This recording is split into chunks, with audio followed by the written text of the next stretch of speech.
অপশনটা আছে, যদি কোনো সংখ্যার 65% সাথে 28 যোগ করা হয় তবে এটি সেই সংখ্যাটিতেই পরিণত হয়। তাহলে সংখ্যাটির 80% মানে কত? তাহলে মনে করছি কোনো একটা সংখ্যা আছে, সেই সংখ্যাটার 65% 65% সেটার সাথে যদি আমরা 28 যোগ করি তাহলে সেই সংখ্যাটা পাওয়া যায়। মানে কি,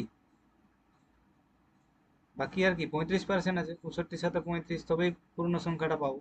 সেই 65%-এর সাথে বলছে 28 যোগ করলেও পূর্ণ সংখ্যাটা পাবো, তাহলে সেই 35%টাই 28 আমরা বলতে পারি। 35%টাই 28 হবে। ঠিক আছে, তাহলে সংখ্যাটির 80% মানে কত? এখান থেকে সিম্পলি এইভাবেই করা যাবে যে 35% মানে 28, তাহলে 1% মানে কত হবে? 28/35।